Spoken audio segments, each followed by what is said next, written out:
Maybe by chance you may come across this data engineering role, or maybe by the role play that you have done earlier, you are looking forward to, take a route where you can take more skills on the data engineering side so that you can look for better opportunities. So whatever it might be, participants, one small input from my side is that you have taken the best decision. Why? Because lot of companies, the Fortune 500 companies or the companies where they are providing services are able to make a lot of valuable insights with regards to the data. That means if you have data, they're able to make money out of it. They're able to go and sell solutions around it, and it has become the new currency. For me, if someone asks me what is data for you, for me it is the new currency, participants.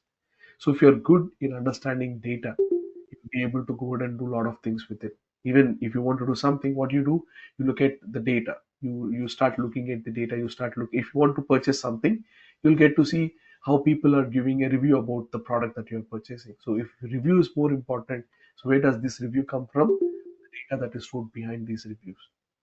So participants, the best decision of your life, let me go ahead and prove by end of this session. So participants, now to take a track, what I want to do is now I want to go ahead and show you some real life use cases. The real life use cases will help you understand the capabilities of the tools and services. Now participants, for that reason, what I'll do, I'll try to go ahead and switch my windows and I try to go ahead and do hands-on for you. So participants, here is the hands-on that I want to go ahead and do and make it here.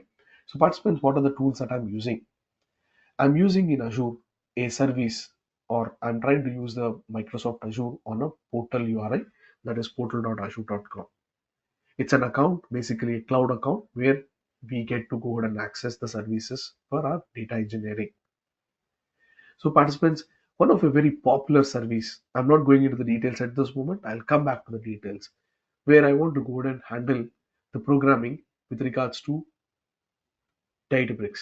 So that what I want to do is I want to go ahead and get started to use Azure Databricks, a very popular service in Microsoft Azure to do data programming with data. So for that reason, what I'm going to do is I'm going to go ahead and get started by connecting to that service, and I want to go ahead and talk to that service. I've opened that service. So I will make an attempt into Databricks. Participants, what is Databricks? What exactly it has to role, what role play it has to do. Don't worry about everything now. We'll connect with it. I'll understand it. Let me go ahead and give you some real life use cases. Now, participants, I have a compute option where I'll go ahead and start this compute where I want to go ahead and run my queries. So I will go ahead and give the queries here. So for that reason, I'll go ahead and just quickly connect to my personal compute, and I'm going to go ahead and give this name as my main compute cluster. So this is a cluster. Compute cluster means where I go and run my queries. So I'm choosing this compute cluster with the latest version, and I'm going to run this for the next 60 minutes and then create it. So I'm making my compute cluster ready. So what is compute cluster? Basically an environment where I can go and run my queries. It's basically a runtime environment where you run your queries. Now, what I would like to do, participants, is that I would like to get some real life data sets. I want to get the data set, for example, I want to go and hit my New York taxi data set. So very popular data set, New York taxi data set. So for example, if I am supposed to go ahead and look at the New York taxi data set, and if I have to go ahead and get the trends about it, that means how customers are making a booking with regards to their payment methods. I want to go ahead and analyze their, the distances that they're traveling, the average distance that they, and to do some analytics around it. So this data is available on the internet for free. You can download it. So let me go ahead and download it. So the latest data that is available is as of now is of October 2024, and I see of yellow and green taxi. Let me use the green taxi because it's a very nominal data set, about 1 MB5. The rest of the data sets are about 65 MB and above. Now I get to see a data set that is available. Now participants, this data set is now something that even if you open it up, you'll not be able to do anything inside it. It's pretty very much that it's of some nay, or you cannot read it, I mean to say. Participants, everyone, are you with me? Participants, what I've done? Have you been able to get to the point? Participants, have you been able to understand what I've done? I am looking for a data. I found the data that is available on the internet. So I picked up the data. Now let me take the role play of a data engineer.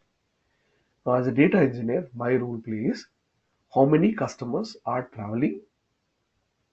One customer, or passengers they call it as. One passenger, two passengers. What is their contribution? So this taxi company has hired me as a data engineer. New York Taxi Data. New York Taxi has hired me as a data engineer in Azure, and they asked me to go ahead and give their trending insights about what is the contribution by passengers. That means if one passenger is traveling, what is the contribution? If two passengers are traveling, what is their contribution? If three, if four, and if so on, there are multiple passengers that are traveling through the system, they want me to go and do programming with it. Now I took the role. I found that they have data collected for the last few years, and I found one data which is for the 10th month, that is for October, the latest data that is available. But if I open it up, I cannot see that data because of the file format being Parquet. So I cannot go and read the data, which is of file format Parquet. Now, this is something which I'm not interested at this moment. Like I'm interested to go and do the programming with it. But what I have is now the data is available in a Parquet format which I can't read it. Now, what I want to do is I want to go and take advantage of Microsoft Azure. So Microsoft Azure says we have a service called Databricks. You can go and use Databricks to do the programming. What I'll do, I'll go ahead and put out a new notebook for you. Notebook is nothing but an environment, or you can call it as a place where you can run your code. You can start running your code. So what I'll do, I'll go ahead and get started by getting the file.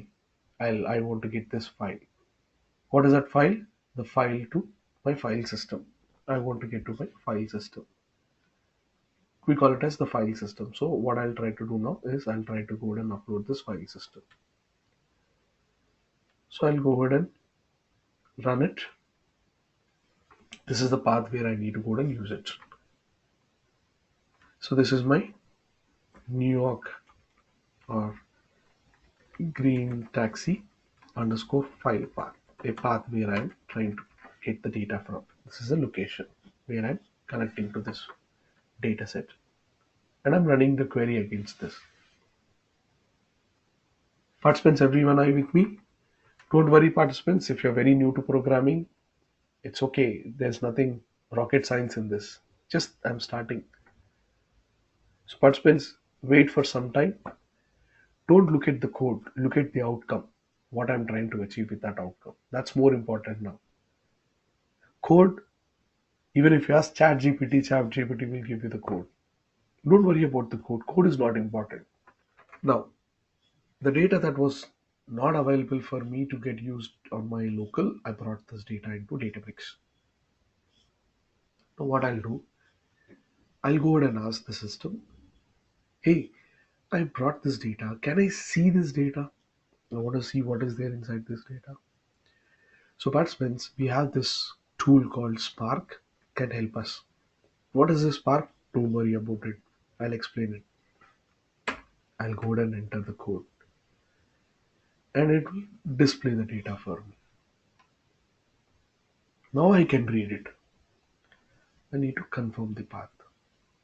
Without the path, it will not be able to read it. Earlier, where you were not able to read your data, now you will be able to read it.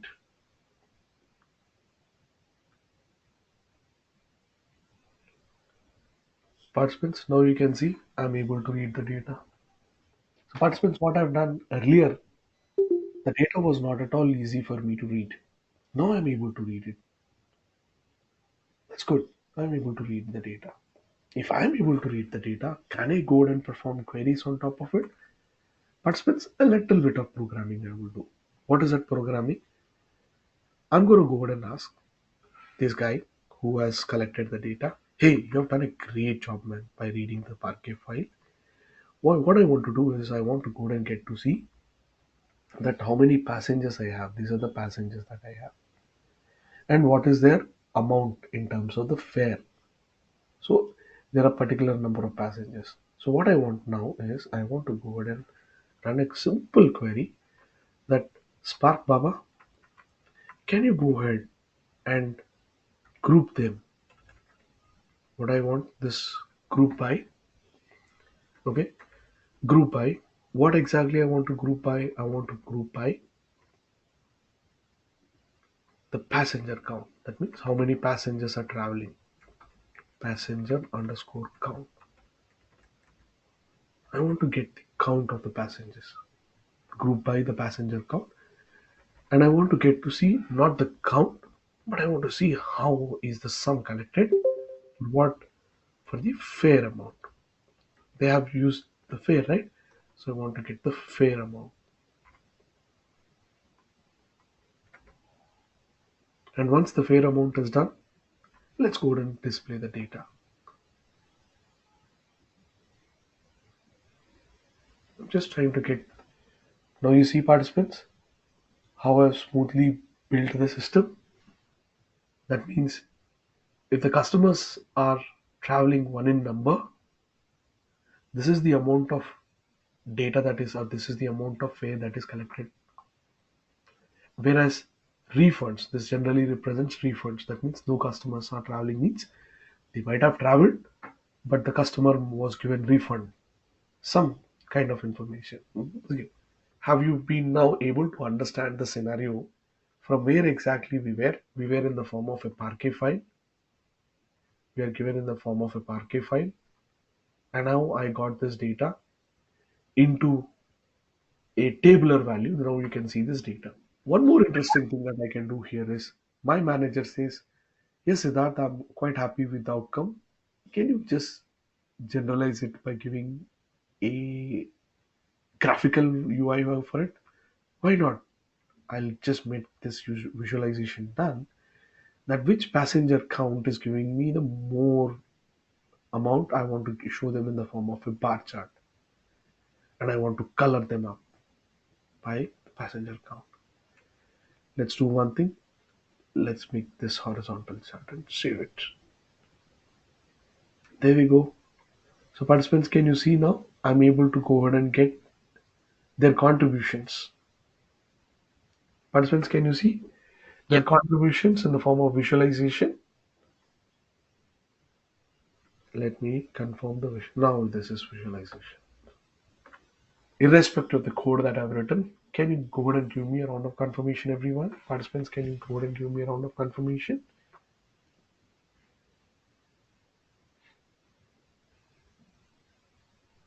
So participants, now here is the correct. The data that was available with me, which was available in the form of a Parquet file, did not give me the valuable insights.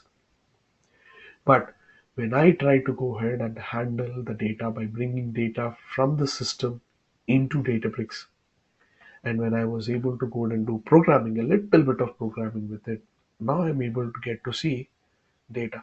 Now, if this is presented to a CEO of the company, he will understand it. If it is presented to a president, he will understand it because data speaks. Now data starts to speak by itself. But if I go ahead and run this program in this way, nobody will understand it.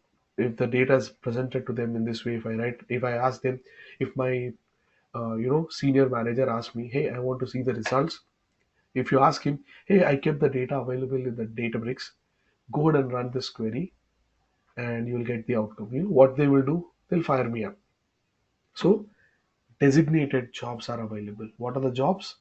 Data engineering jobs to get your data from source. So source may be a website. You will get the data from source. You bring it into Databricks or Synapse. You will apply the necessary transformations and you do the programming behind it and you will be able to go ahead and get the reports generated. So the business analysts will go ahead and generate the reports they want and they will go ahead and work on the data, or they will try to do the analysis on top. So participants, did you understand the role play here? There is someone who will go ahead and build solutions by moving the data. Data movement will take place. Data engineer. Data transformation. Data engineer. And then business analysts will try to go ahead and work on analyzing this data, trying to build dashboards, trying to build solutions around it. So participants, have you understood now the outcome? What I said at the start of the session, do not look at the code. Look at the outcome. The outcome is now data that was available in the form of a Parquet file and now made it available in the form of a JPEG file with the form of a visualization. So participants, throughout this journey, there have been various stages. Data movement, data transformation. Next, what we had, running of a query, Apache Spark query that I've ran. I've used Databricks. So participants, now let's understand what exactly is data engineering all about in Microsoft Azure. So participant, Microsoft Azure says if you are given a role play of a data engineer, you will be asked to go ahead and work with a lot of data that can be either a structured data or unstructured data. This was the first liner that is mentioned. That means you will work with a lot of data where you should have great skills in analyzing the structured data as well as unstructured data, and then you will be asked to go ahead and build solutions around it. So participants, have you gotten the idea now? So participants, what is my data set that I had earlier? Unstructured data. I tried to get this unstructured data into the system.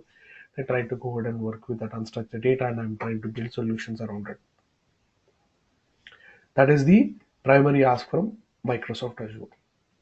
Now, how Microsoft Azure has been using some tracker to track it. So they should have some tracker to track it. So what they'll do, they'll measure your skills. That are you a if they have to certify you as a data engineer, Microsoft will go ahead and assess you on certain parameters. What are the parameters? They look how you are designing the data storage or how you are designing and implementing that, because data storage has a great role to play. Give me a second, participants. Data storage has a role to play. Without data storage, don't expect data to be handled properly. You cannot go ahead and put your unstructured data in a file storage. You don't expect the data to get pulled from an unstructured storage into a RDBMS. So that's not the way. So what is structured data? What is unstructured data? What is a relational database? What is a non-relational database? What is a JSON structure? What is a Parquet structure? What is a CSV dataset? Should have clear understanding about it. So this will be the primary check that they will do with regards to your design. So when you try to implement this logic in Azure, what are the data storages we have? There are a lot of data storages. Data storages happens to be under your storage accounts. You will find blobs. You get to see data lakes. So we are in the analytics segment. So we'll try to retain blobs. We'll try to retain data lakes to store the data. So what is the point here is, let's make it an example, give an example. Participants, this data set is available on the internet, on a website, on a web page. Now I need to store this file in Azure. How will I go ahead and store it? I need a storage account. That storage account, when you go ahead and embed with a file system, that becomes a data lake. So with data lake is nothing but, here you can see I'm using a data lake storage. So data lake storage is the storage where I go ahead and store my data in the form of artifacts that are nothing but your files, unstructured data. So let me go ahead and show you how will I go ahead and store my data there. Containers. And I want to go ahead and create a container for green taxi and create this. And I want to go ahead and upload data into it. This way I'm bringing data into Azure.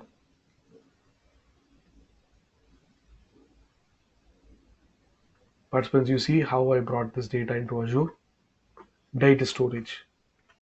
Participants, are we good? I hope this example has given you an idea that what is basically unstructured storage and how did I go ahead and bring this data into tabular storage.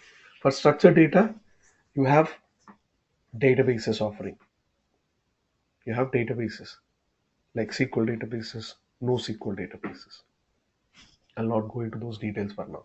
Now, let's continue. What is the next call from Microsoft Azure that how they will check your skills?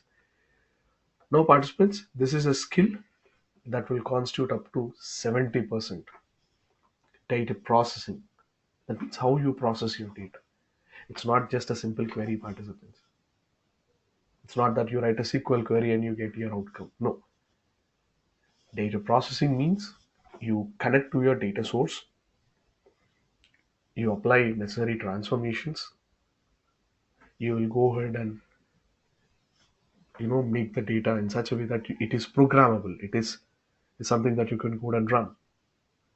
Now I'm dependent on a very very vital piece that how can I go and handle my data processing. So participants, with that you will be dependent on Microsoft Azure, and that's how you'll make an entry into Mr. Data Factory. So Data Factory is a very popular service in Microsoft Azure that helps you to build pipelines for connecting to your source. That can be a blob, that can be a data lake, that can be a SQL server, that can be a NoSQL server, that can be outside your Azure, that can be your SAP system, anything. 90 plus plugins are available for Data Factory that can talk to. Data Factory can talk to. That means Data Factory can get the data pulled from those sources. So Data Factory has a role to play. What is that role play? Movement of your data. It can help you to move your data. And once the movement is done, Data Factory has to write the data into one location. So that location, we call it as once again the storage account, Data Lake. So why I'm trying to give Data Lake again and again? Because participants, the good news is that Data Lake is a complete storage for your structured and unstructured. Whether you are storing your data in the form of tables, in the form of queues, in the form of volumes, you'll get to see Data Lake is the for structured and unstructured data. Data Lake has a role to play. Now assume that participants, you have been using data lakes, you have been using Data Factory for your data movement. Now you brought your data into Data Lake. The big question is, how are you running your compute cluster? Compute cluster, visualize it like a server. This server is about 14 gigs of RAM. It's a cloud server. I'm using this cloud server. For what? For processing. Now let's understand some technicalities. Today, 14 gigs is sufficient for me. But imagine if I need to go and handle a big data processing, which is some terabytes of data or gigabytes of data that is available with me, for sure this 14 gigs is not going to be sufficient. I need to scale it up.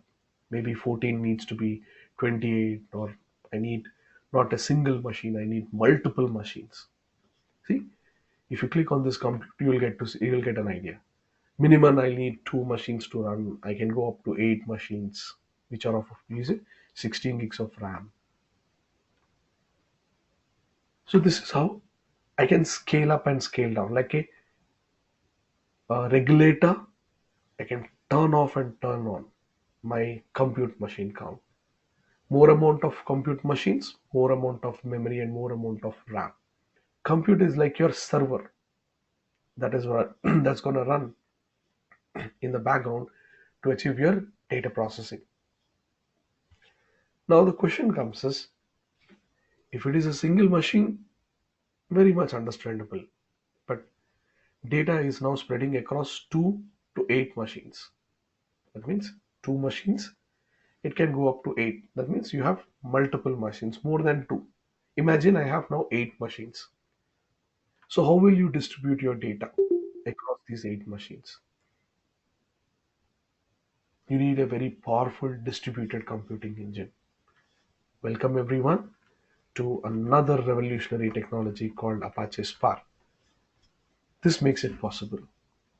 So Apache Spark is the programming engine that makes possible to code and do data distribution across various compute machines. So what is this Apache Spark? Apache Spark is a multi-language engine for what? For your execution that involves data engineering, data science, and on machine learning on a single machine you can, and also you can use a cluster. Cluster means collection of machines, 2 to 8 machines that I've given you an example. So this example will relate to the concept of cluster.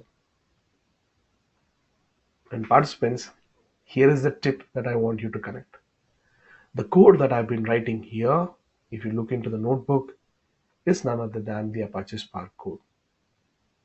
I asked the Apache Spark, can you go ahead and talk to my data store where I have uploaded the data, do the programming for me, and help me to group by the passengers.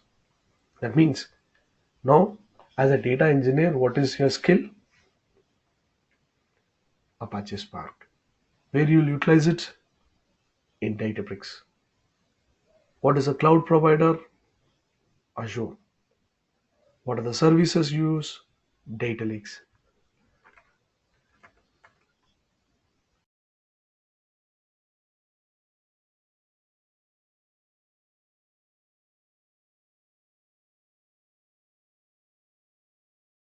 Yeah. So participants, now you're able to connect the dots.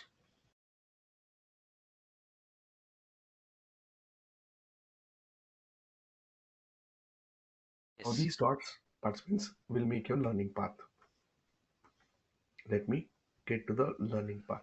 So what is the learning path, participants? You start deciding your data storage. You have decided to store your data in Azure.